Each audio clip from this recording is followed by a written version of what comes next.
So welcome to this video on Agile Procurement in a nutshell.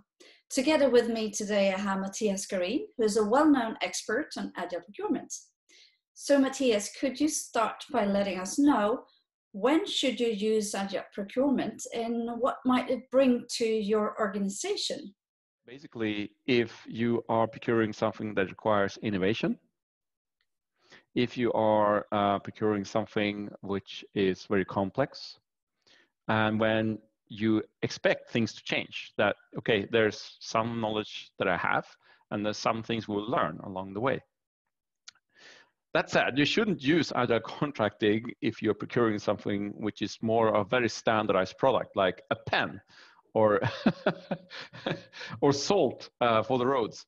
That's not the case for agile contracting. Okay, good to know. So when you do an agile procurement, are there any specific steps that you take?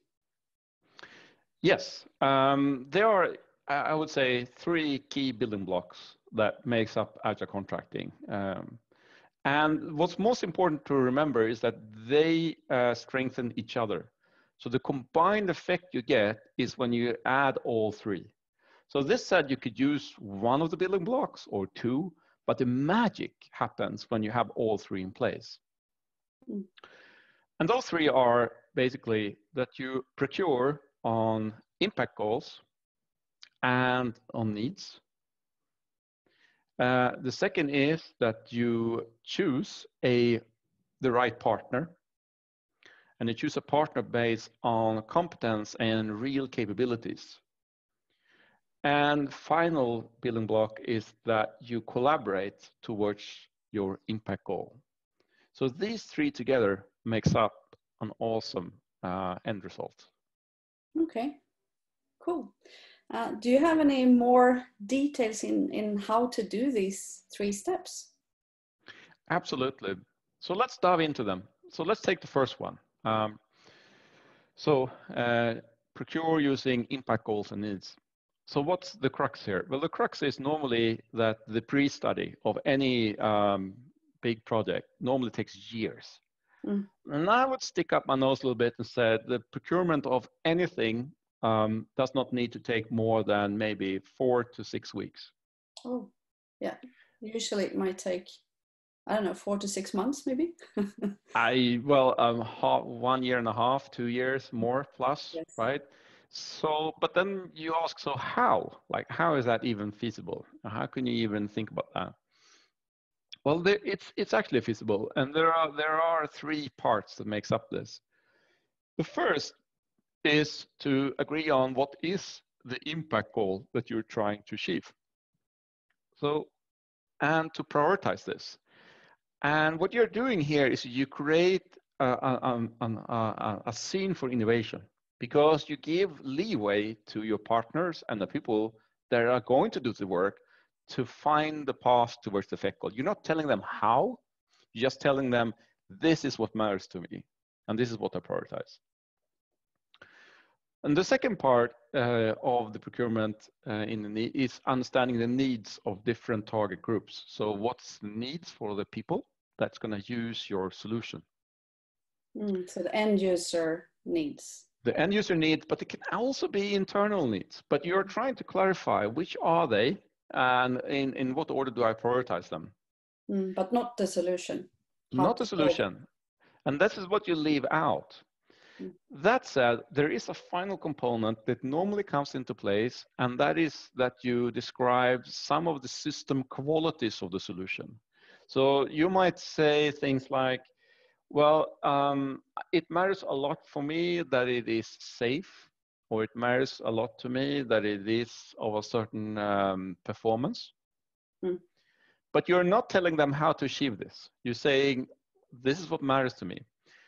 Now, the best example I could give you of a real product that was developed in this way is the Toyota Prius.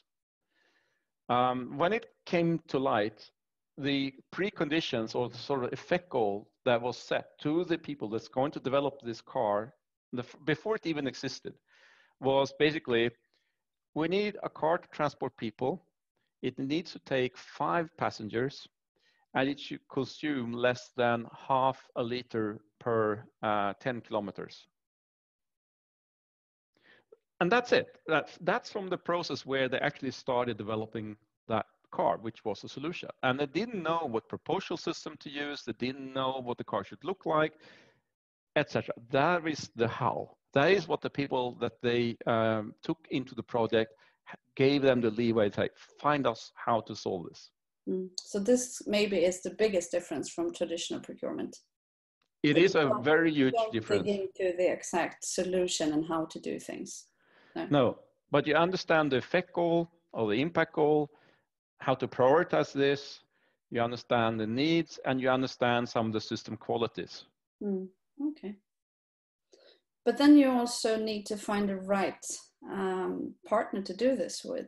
How do you evaluate the different vendors maybe, and how do you find the people that can actually solve these problems?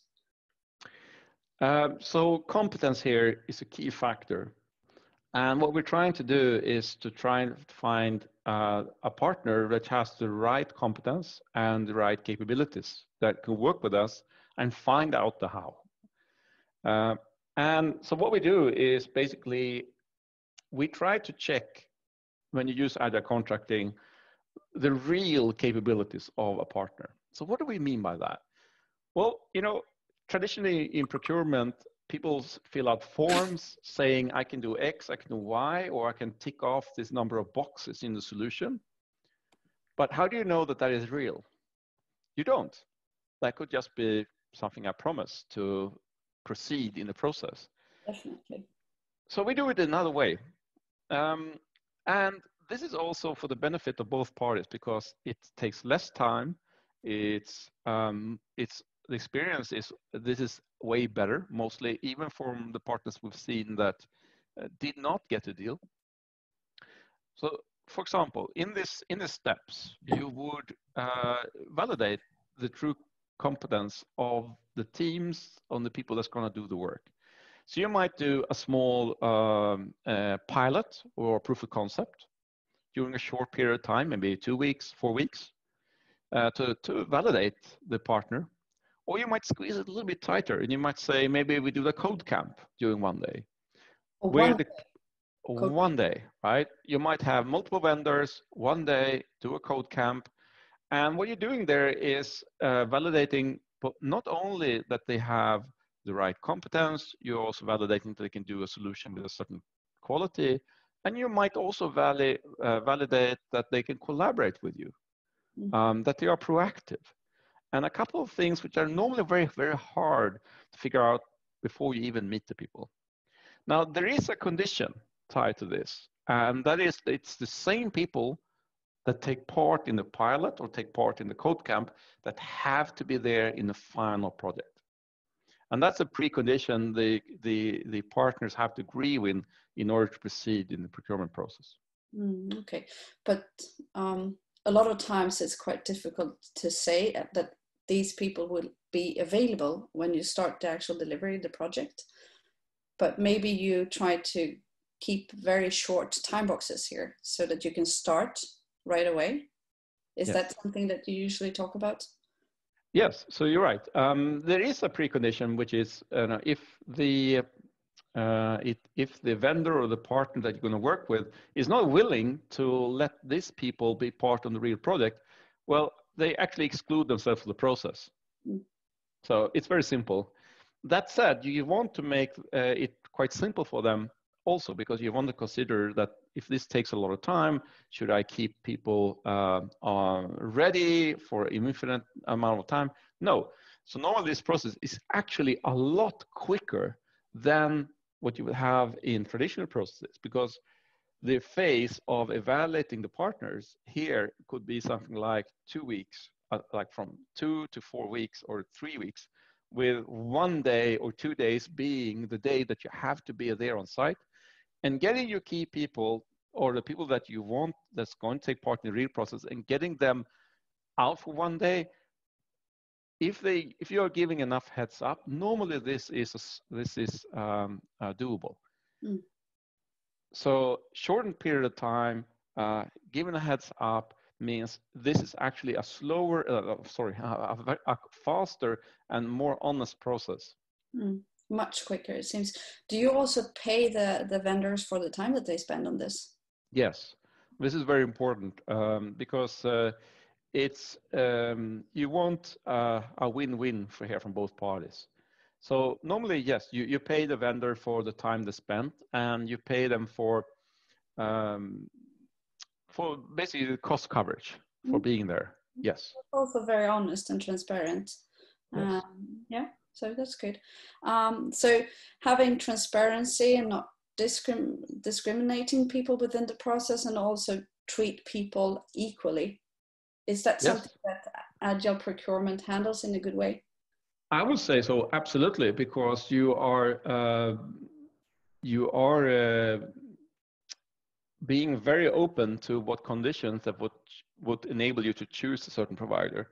There is no difference here, but what the difference is that you actually are giving people the chance to show what they've got. So seeing is believing here, and this creates a good scene for really skilled providers that might not be very big or have huge procurement departments that can fill out piles of paper to even proceed in the process. You make it a lot easier for medium-sized partners with high skill to compete on a similar level as big partners. So really this creates, I would say, a better state for innovation. And it enables you as a customer to reach the skills that you really that would really differentiate your project. So would you have any examples of when this has happened and if it's actually achieved more innovation? Sure. So you mean case studies in terms of agile contracting?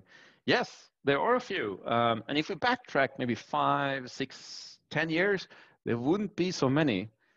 But interestingly, there are quite some. Let's mention a few. So if we take just Sweden, where we work, Mia, I would talk about, for example, in the public sector, we have TLV, who is a public partner and public department in Sweden, who's procured the upgrade of the legacy system and the digitalization of their processes using Agile contracting. And some of the comments that we've seen is, and they're maybe 1 year into the implementation, is wow, I've never thought this could work so well. Now we have a team in place who work inside, closely knitted where we are, and they deliver things every second week. Wow, I never thought that was possible. It has resolved a ton of pain from the people that had their own legacy system. So my high speed, better quality, good collaboration, that's one case. Then I'm gonna stretch myself a little bit, and I'm gonna pull another case which is not from the IT sector.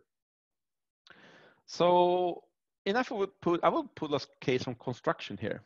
So if you take the hospital in Karlstad, which is a 100 million euro project, that was procured and built using Agile contracting. That's a huge project. It's a huge project with multiple vendors. And inside this project, it was built on time. It was built on budget. It was actually runnable 3 months before the actual deadline. It has won a number of distinguished quality prizes in the construction sector. It also has created a hospital where the people inside the hospital want to work. And this was built using Agile contracting. So just to give you 2 illustrations of cases from 2 different sectors. That's 2 amazing, I would say, examples where you digitize and deliver constant innovation within the organization. With all legacy systems. Yeah, definitely. And that's super, super tricky for those who might not know to be able to do that with a vendor as well. But also then to build a hospital where you could increase the motivation of the people working to also deliver better value to the customers, I would say then. And also in a smaller budget than maybe they thought in the beginning, and also before time, which has maybe never happened before, I would say. It's very unique. It's very unique, and this is actually creating a revolution inside the industry right now in construction. It's amazing. So would you say that there are any common pitfalls when starting to maybe thinking about working in this way with Agile procurement? Well, there are a few pitfalls, of course. Doing something new is never easy. So you have to learn to ride a bike, but in another way. So one of the common pitfalls you will probably see is that when you make this case, maybe internally, is that you will achieve a lot of, we can't do that because X, Y, Z. And normally this is based on old habits rather than a real blocker. A good that this is how you need to do it, right? Yeah. So I mean, you have old habits, meaning I've always done it in this old way, so that's the only way that is feasible. And I'll give you a real example. One of the things that might pop up when you pitch this internally would be, you can't do that because there's a legislation that tells you X. And if you hear that, you just take a step back and say, well, realize that the legislation very rarely tells you how to do it. It just tells you why or what. So legislation is never a blocker, but all habits are. So that's the first pitfall. That when you see this, when you get these types of excuses, we can't do this because of, problem solve that instead of giving up. There are solutions to all this. In the case that we mentioned, the people inside managed to find a solution. And actually the solution was often a lot easier than the previous approach. But you have to be able to explore it in order to see it. So start experimenting and maybe finding one smaller procurement that you could try this on. So maybe not the biggest hospital the first time, maybe something smaller. Maybe your cabin out back in the garden is a better start project. I agree. And you always learn by trying things. So this is to a very good point, Mia. You take a small example, a small real case. You start from that, maybe with a partner that you have trust with, that done things with quality, and you give that a try first. And when that turns out to be okay, you expand this and you take something which is a little bit trickier. And that's how all these cases have done it, more or less. So maybe not work with multiple vendors the first time, a big project, but maybe something that one vendor can help you with. That's a good start. I mean, this has been done in cases with multiple vendors as well, but that requires a little bit more thinking. And if you're going to that direction, you might consider bringing in an outside expert to ballpark different thoughts and different solutions, just to make sure that you don't get stuck in the process. Good. So I think that sums it up really, really well, that you can achieve really great result in less time, and that you can start with something smaller maybe and ask for help and look for good solutions that's been tried before, right? And we share those kind of solutions and also materials on our website that you can find here in the video in the end. Both in Swedish, of course, lots of materials, but also in English.